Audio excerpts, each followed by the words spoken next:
Tu arrêtes maintenant? Tu ris trop! Cette phrase, je l'ai entendue au musée de l'Illusion à Paris. Il y a un enfant qui riait, pas en hurlant, pas en dérangeant tout le monde. Il riait vraiment, il était heureux. Et sa mère, gênée par le regard des autres, lui a demandé d'arrêter. Et je me suis dit, bah depuis quand on doit arrêter de rire?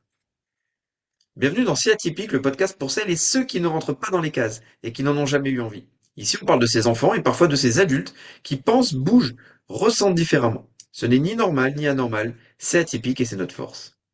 On vit dans une société où l'on apprend très tôt à se contenir. Ne ris pas trop fort, ne parle pas trop, ne bouge pas trop, ne sois pas trop intense, ne sois pas trop toi. Et quand on accompagne des enfants atypiques, TDAH, TSA, hypersensibles, ce trop revient souvent. Trop expressif, trop bruyant, trop émotionnel. Mais la vraie question est-ce vraiment trop? Ou est-ce juste trop visible? Dans ce musée, l'enfant, il ne dérangeait pas. Il exprimait de la joie. Mais autour, il y avait des regards. Et parfois, on ne corrige pas l'enfant pour l'enfant, on le corrige pour le regard social. On veut éviter le jugement, on veut éviter la remarque, on veut éviter d'être le parent qui ne tient pas son enfant. Mais à force de corriger des émotions saines, on envoie un message subtil. Ta joie dérange, ta spontanéité, pardon, elle est excessive, contiens-toi. Et petit à petit, bah, l'enfant, il apprend à s'autobrider.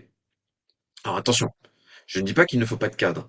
Un cadre est indispensable. On l'a vu dans les épisodes précédents, on en parle suffisamment. Le cadre, il sécurise, il contient, il rassure. Mais il y a une différence entre mettre un cadre et réprimer une émotion saine. Un cadre va dire, tu peux ressentir ça, je t'aide à l'exprimer de manière adaptée. Une répression dit, ce que tu ressens est excessif. C'est pas la même chose. Il y a quelque chose de très fort dans ce que je vois en consultation. Quand un enfant, il crie, il rit, il se lâche à la maison. Les parents, ils disent parfois, il se lâche avec nous, il est infernal. Mais je réponds souvent, s'il se lâche avec vous, c'est qu'il se sent en sécurité. Un enfant, il ne montre pas ses émotions intenses à part là où il se sent protégé. Et le rire débordant, la colère, les pleurs, ce sont des signes de confiance, ce sont des signes que le système nerveux considère l'environnement comme sûr. Et ça, c'est précieux.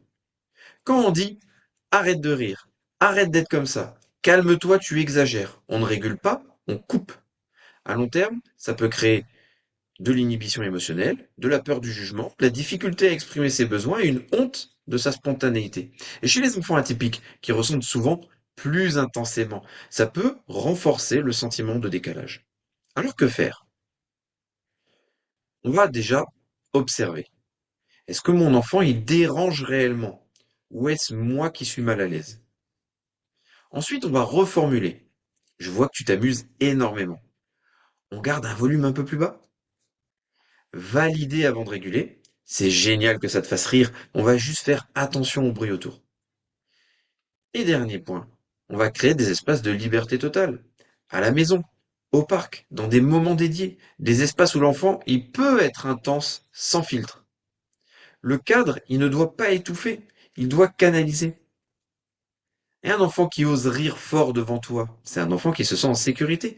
Ne transforme pas sa liberté en honte. Si cet épisode t'a parlé, pense à t'abonner, à laisser une note et à le partager. Et si tu vas apprendre à poser un cadre sans éteindre l'enfant que tu accompagnes, je te propose un programme complet de 3 mois pour travailler le système sensoriel, la motricité et poser un cadre solide.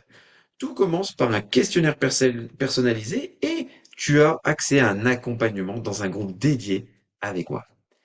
Merci de m'avoir écouté et passez une bonne journée. À bientôt.